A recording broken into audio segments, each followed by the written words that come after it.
ഇതിൻ്റെ പിന്നിൽ വേറെ കാര്യം ഞാൻ പറഞ്ഞുതരാം. ഈ ഹീലിംഗ് എങ്ങനെ സംഭവിക്കുന്നു എന്നുള്ളത് അറിയാവോ?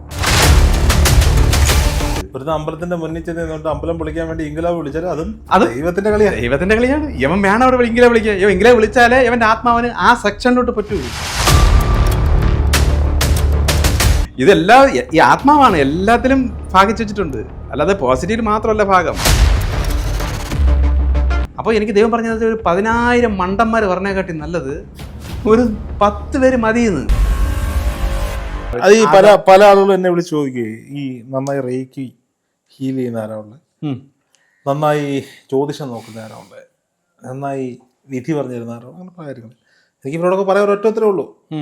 എനിക്ക് വലിയ കുഴപ്പമില്ലാന്ന് തോന്നുന്നവരെയാണ് ഞാൻ ഇന്റർവ്യൂവിന് വിളിക്കുന്നത്. ഇനി അത് നിങ്ങളാണ് തീരുമാനിക്കേണ്ടത്. ഇത് പിന്നെ ഈ ഇന്റർവ്യൂ എടുക്കേണ്ട കാര്യമില്ലല്ലോ. എൻ്റെ അടുത്ത് ചോദിക്കുമ്പോൾ ഞാൻ പറയും, നിങ്ങൾ പോയി നോക്കുക, ജ്യോതിഷത്തിൽ ചെയ്തു നോക്കുക, പൂജ ചെയ്തു നോക്കുക. അല്ലാതെ എങ്ങനെ ഞാൻ പറയും? കാരണം ഈ ആത്മാവിന് അയാളിൽ നിന്ന് ഉള്ളത് മതിയെങ്കിൽ ഇവൻ്റെ കാര്യം ഓക്കെ ആവും. അല്ല, ഞാനതാ പറഞ്ഞ ഇപ്പോൾ ഒരു ഉദാഹരണം പറഞ്ഞ ഒരു ഹീലറുടെ ഒരു വീഡിയോ ഞാൻ ചെയ്ത് വെച്ചിട്ട് എനിക്കറിയാവുന്ന ഒരു 10-100 പേര് പുള്ളിയെടുത്ത് ഹീലിങ്ങിന് പോയിട്ടുണ്ട്, സക്സസ് ആയിട്ടുണ്ട്. അഭിപ്രായം നമ്മുടെ വീഡിയോ കണ്ടിട്ട് പോകുന്നവർക്കൊക്കെ സന്തോഷം കിട്ടുന്നുണ്ടല്ലോ. പക്ഷേ ഒരാൾ വിളിച്ചിട്ട് പറഞ്ഞു അവർ ഭയങ്കര തട്ടിപ്പാ, എൻ്റെ പൈസ വാങ്ങിച്ചു, എനിക്കൊരു പ്രയോജനം ഉണ്ടായില്ല. ഞാൻ അല്ലെങ്കിൽ 100-150 പേര് പോയെടുത്ത് കുഴപ്പമൊന്നും പറയാതെ ഒരാൾക്ക് മാത്രം ഇത് പറയാം. അപ്പോൾ ഞാൻ പറഞ്ഞു, എത്ര രൂപയാണ് കൊടുത്തത്? അത് ഇത്ര രൂപയാണ്. ഞാൻ അപ്പം തന്നെ നമ്പറിലേക്ക് അത് ഞാൻ ഗൂഗിൾ പേ കൊടുത്തു. കാര്യം എന്താ, ഇത് മനസ്സിലായി, നമ്മുടെ ചാനൽ കണ്ടിട്ടാണല്ലോ പോയേക്കുന്നത്. ഇതിൻ്റെ പിന്നിൽ വേറെ കാര്യം ഞാൻ പറഞ്ഞുതരാം. ഈ ഹീലിംഗ് എങ്ങനെ സംഭവിക്കുന്നു എന്നുള്ളത് അറിയാവോ? ഓരോരോ ഏലിയൻസ് അല്ലെങ്കിൽ ഓരോ അദൃശ്യ ശക്തികൾ ഓരോരോ വ്യക്തികളെ പ്ലാൻ ചെയ്ത് വെച്ചിട്ടുണ്ട്. ഇവൻ്റെ ആത്മാവ് എൻ്റെ കൂടെ വരും, ഇവനെ ട്രാപ്പ് ചെയ്ത് വെച്ചിട്ടുണ്ട്. അപ്പോൾ ഇവൻ്റെ ഗുണം, സമ്പത്ത്, അത് ഇതെല്ലാം ഈ അദൃശക്തിയാണ് പ്ലാൻ ചെയ്ത് കൊടുത്തുകൊണ്ടിരിക്കുന്നത്. ഇവൻ്റെ അടുത്ത് ഒരാൾ അസുഖം മാറ്റാൻ വരുമ്പോൾ ആ വ്യക്തിയുടെ അസുഖവും മാറ്റിക്കൊടുത്ത് അവനെയും കൂടെ ഇവൻ്റെ ട്രാക്കിൽ പിടിച്ച് ഇടണ ആരാണ്? ഈ ഏലിയനാണ്, ഈ അദൃശക്തിയാണ്, അല്ലെങ്കിൽ ദേവനാണ്, അല്ലെങ്കിൽ ദേവിയാണ്, പോട്ട്. അപ്പം 5-6 പേരെ കിട്ടി, അടുത്ത ആൾക്കാർക്കും ഇങ്ങനെ ചെയ്തു കൊടുക്കും. അപ്പോൾ അവരൊക്കെ പുള്ളി റൂട്ടിലായി. ഈ റൂട്ടിൽ തന്നെ നിന്നും കൊണ്ട് ഈ മരിക്കുന്ന ആ എനർജീസ് അത്രയും ഈ ഏലിയൻസ് കിട്ടും. ദൈവം എന്താണ് ചെയ്യുന്നത്? അല്ലെ പോസിറ്റീവ് ശക്തികൾ എന്ത് ചെയ്യുന്നു വെച്ചാൽ അറിവ് കൊടുക്കും. ഈ അറിവ് കൊടുത്തുകൊണ്ടേയിരിക്കും. ബാക്കി മനുഷ്യൻ്റെ ഇഷ്ടമാണ് ഇത് ഏത് പോകണം, ശരി ഏത് തിരഞ്ഞെടുക്കുന്നത് അവനൊരു സ്വാതന്ത്ര്യമാണ്. അപ്പം ഞാൻ ദൈവത്തോട് ചോദിച്ചു, ദൈവം അങ്ങനെ ഈ സൃഷ്ടാവാ ദൈവം എന്നൊക്കെ പറഞ്ഞ ഹൈലോട്ട് ആര് വരാൻ?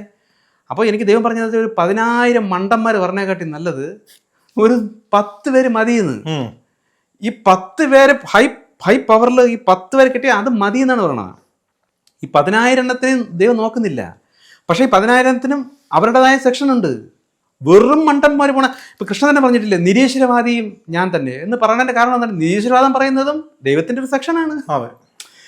അപ്പം അതിനെയൊക്കെ പിടിച്ച് പോസിറ്റീവിന്റെ ഹൈല് എങ്ങനെ കൊണ്ടിരുത്താൻ പറ്റും? അവർക്കുള്ള കസേര ഉണ്ട്. ഒരു അമ്പലത്തിന്റെ മുന്നിൽ ചെന്നിട്ട് അമ്പലം വിളിക്കാൻ വേണ്ടി ഇംഗ്ലാവ് വിളിച്ചാൽ അത് ദൈവത്തിന്റെ കളിയാണ്. ദൈവത്തിന്റെ കളിയാണ്. ഇവൻ വേണം അവിടെ ഇംഗ്ലാവ് വിളിക്കുക. ഇംഗ്ലാവ് വിളിച്ചാലേ ഇവന്റെ ആത്മാവിന് ആ സെക്ഷനിലോട്ട് പറ്റുള്ളൂ. ശരീരത്തിൽ പല സെക്ഷൻ കിടക്കയില്ലേ? അപ്പൊ അവിടെയൊക്കെ വേണ്ട എനർജി. മനസ്സിലാവുന്നുണ്ടല്ലോ? അപ്പൊ അങ്ങോട്ട് പോകാൻ വേണ്ടി കുറെ എനർജീസ് വേണം. അപ്പൊ ദൈവം എന്ന് പറയുന്നത് ആ അൾട്ടിമേറ്റ് ഹൈലോട്ട് വരുന്നവർ മതി. അതിനാണ് ഈ കൃഷി. ഇപ്പം നമ്മളിപ്പോൾ കശുവണ്ടി തന്നെ നോക്ക്, first quality, second quality, third quality, fourth quality, പിന്നെ ചവറായിട്ട് കളയുന്ന കുറേ സാധനം ഇല്ല, പുഴുക്കുത്തുകളും ഉണ്ട്. അപ്പം ഇത് എല്ലാം വരും എൻ്റെ കൂട്ടത്തിൽ. അല്ലാതെ ഫസ്റ്റ് മാത്രമായിട്ടൊരു സൃഷ്ടി, ഒരു കൊയ്ത്ത് ഇല്ല. ഇതാണ് സംഭവിച്ചുകൊണ്ടിരിക്കുന്നത്. ഞാൻ ചോദിക്കട്ടെ, ഞാൻ അങ്ങയുടെ യൂട്യൂബ് ചാനലിൽ കണ്ടൊരു വീഡിയോ ആണ്, ട്വിൻ ഫ്ലെയിം, ആത്മസഖി, അങ്ങനെയല്ലേ? എന്താണ് ആത്മസഖി? 2 ടൈപ്പ് ഉണ്ട്. ഈ ട്വിൻ ഫ്ലെയിം എന്ന് പറയുന്നത് ശരിക്കും ഒരു മനുഷ്യ ജന്മം, ഒരു മനുഷ്യനെ ആദ്യം സൃഷ്ടിക്കുമ്പം ഒരൊറ്റ പവറിലാണ് സൃഷ്ടിക്കുന്നത്. ഇത് ഒരു മനുഷ്യൻ. പിന്നീടാണ് ആ മനുഷ്യൻ്റെ എനർജിയെ 2 ആണും പെണ്ണുമാക്കി മാറ്റിയത്. കാര്യം മൃഗങ്ങളിലെല്ലാം അങ്ങനെ പഠിപ്പിച്ച് കൊണ്ടുവന്നിട്ട് ഒന്നിച്ച് ഒറ്റ ആത്മാവാക്കിയിട്ടാണ് മനുഷ്യനെ ദൈവം ആദ്യം പ്ലാൻ ചെയ്ത് സൃഷ്ടിക്കുന്നത്. പക്ഷേ അവൻ ഒറ്റയ്ക്ക് നിന്ന് ഈ മറ്റേ മൃഗങ്ങളിലെല്ലാം ബൈബിളിൽ എഴുതിയിട്ടുണ്ട്, ഇണകളെ കണ്ടുകൊണ്ട് അവൻ്റെ മനസ്സ് വിഷമിക്കുന്നു എന്ന് കണ്ട് ദൈവം എന്ത് ചെയ്ത് അവനിൽ നിന്ന് തന്നെ ഒരു എനർജി എടുത്ത്, ഈ ഭാര്യയിൽ നിന്ന് എടുത്തെന്ന് പറയുന്നത് ഭാവന കഥയാണ്. അവൻ്റെ ഒരു എനർജി, അവൻ്റെ ആത്മാവിനെ സ്പ്ലിറ്റ് ചെയ്തിട്ട് 2 അപ്പം ഒരു മനുഷ്യൻ ആണെന്ന് പറയുന്നത് ഒരിക്കലും ഇപ്പോൾ പൂർണ്ണമല്ല, പെണ്ണും പൂർണ്ണമല്ല. ഇപ്പം ഇവർ 2 വഴി കൂടെ നിയമം പഠിക്കും. ബാക്കി ജന്മങ്ങളെടുത്ത് പഠിക്കും. പഠിച്ച് രണ്ടുപേരും ഏതാണ്ട് പഠിച്ച് ഒന്നാവുമ്പോൾ അവസാന ജന്മം ശരിക്കും ഇനി ജന്മം ഇല്ല ആ ലെവലിൽ എത്തുന്ന സമയമാവും ഇവരെ തമ്മിൽ മീറ്റ് ചെയ്യിപ്പിച്ച് പ്രകൃതി തന്നെ ഇവരെ ഒന്നാക്കി കൊണ്ടുപോകുന്നതാണ് യഥാർത്ഥ ട്വിൻ ഫ്ലെയിം. ഇപ്പം ചിലർ പറയും ഒരു ആത്മാവ് മറ്റേ ഡയമെൻഷൻ നിന്നുകൊണ്ട് പഠിപ്പിക്കുന്നു എന്നൊക്കെ പറയും. അങ്ങനെ ഇടയ്ക്ക് പഠിപ്പിക്കാമായിരിക്കും. അല്ലെ ഒരു വ്യക്തി പഠിച്ചതിന് ശേഷം ഈ പുള്ളി നേരത്തെ മരിക്കുമെന്നുണ്ടെങ്കിൽ ഇതിൻ്റെ ട്വിൻ ഫ്ലെയിമിനെ ചിലപ്പോൾ സഹായിക്കാം. പക്ഷേ എന്തായാലും അവസാന ജന്മം ഇവർ ഒന്നിച്ച് വന്നിരിക്കും. വന്നിട്ടേ ഇവർക്ക് ഒന്നായി ഒരു എനർജി ആയിട്ട് ദൈവത്തിലോട്ട് പോകാൻ പറ്റുള്ളൂ. ഇതാണ് ശരിക്കുള്ള ട്വിൻ ഫ്ലെയിം. ഇനി ആത്മസഖി എന്നൊക്കെ പറഞ്ഞ് വേറെയുണ്ട്, ആത്മമിത്രം. ഇതെന്ന് പറയുന്നത് നമ്മൾ ഓരോ ജന്മത്തിലും അവരിപ്പോൾ കഴിഞ്ഞ ജന്മങ്ങളിലൂടെ എന്തൊക്കെ പഠിച്ച് ഒരു ലെവൽ, ഇപ്പം 30% പഠിച്ചിട്ടായിരിക്കും ഇവൻ ഈ ജന്മം നിൽക്കണമെന്ന് വെച്ചോ. അപ്പോൾ ഇവൻ ഈ 5% ഇപ്പോൾ 1%, 10% പഠിച്ചവരെ തൃപ്തിപ്പെടില്ല. ഇവൻ 30% പഠിച്ചവനാണ്. അപ്പോൾ ഇവന് ഇഷ്ടപ്പെടുന്നത് ഇവൻ്റെ റേഞ്ചിൻ്റെ പഠിച്ച ആത്മാക്കളായിരിക്കും. അപ്പം അവന് വേണ്ടിയിട്ട് ആ റേഞ്ചിൽ നിന്നും കൊണ്ട് ഇവനെ സഹായിക്കാനായിട്ടൊരു ഭാര്യ, ആ റേഞ്ചിലുള്ള ചില സുഹൃത്തുക്കൾ, ഇവരൊക്കെ വേറെ വഴികൂടെ പ്ലാൻ ചെയ്ത് പറഞ്ഞാണ് ഈ ആത്മമിത്രം എന്ന് പറയുന്നത്. അപ്പോൾ ഈ ആത്മാവ് യോജിക്കുമ്പം ഒരേ വെലോസിറ്റി അല്ലെങ്കിൽ ഒരേ ഫ്രീക്വൻസി ആകുമ്പം ചേർന്ന് പോകും. ഈ ട്വിൻ ഫ്ലെയിമുകൾ പരസ്പരം തിരിച്ചറിയുമോ? അത് തിരിച്ചറിയാൻ പറ്റും. അവർ രണ്ടുപേർക്കും ഒരേപോലെ ആയിരിക്കും. ഇപ്പോൾ ഇവർ ദർശനങ്ങൾ, ഈ ആത്മീയത്തിൻ്റെ അവസാന ലെവൽ എന്ന് പറയുമ്പോൾ മനസ്സിലാക്കിക്കൊള്ളാം, മറ്റ് ഡയമെൻഷൻ കാഴ്ചകൾ, സംസാരങ്ങൾ, കാര്യങ്ങളൊക്കെ കിട്ടി വരണ ലെവലാണിത്. സന്യാസ ലെവലിൽ എത്തുന്ന ഒരു സാധനമാണത്. ആ സമയത്ത് വരുന്ന ഇപ്പം ആ മുനി കന്യക എന്നൊക്കെ പറഞ്ഞിട്ടില്ല, ആശ്രമ മുനി പത്നി ഇതൊക്കെ ആ ലെവലിൽ എത്തുന്നവരാണ്.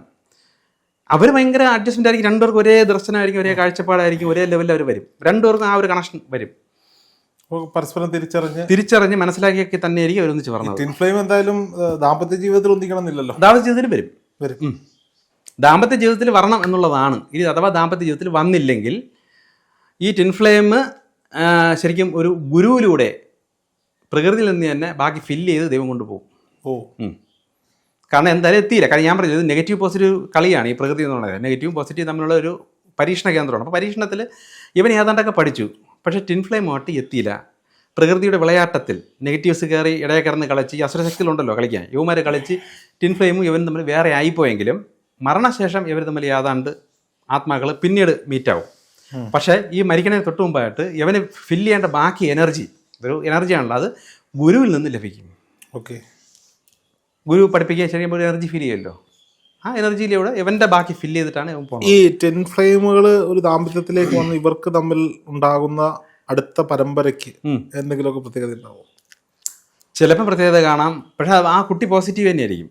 പോസിറ്റീവിലോട്ട് പോകേണ്ട ആ ജന്മം തന്നെയായിരിക്കും ഇവരിലൂടെ വരുന്ന കുട്ടിക്കും. കാര്യം ഇവരിൽ പിന്നെ ഈ ട്വിൻ ഫ്ലെയിം എന്ന് പറയുമ്പോൾ പോസിറ്റീവ് നെഗറ്റീവിലൊക്കെ ഉണ്ട്. ഞാൻ ഈ പോസിറ്റീവ് ആയിരുന്നു പറഞ്ഞത്, മനസ്സിലായി. നെഗറ്റീവിലുണ്ട് ട്വിൻ ഫ്ലെയിം.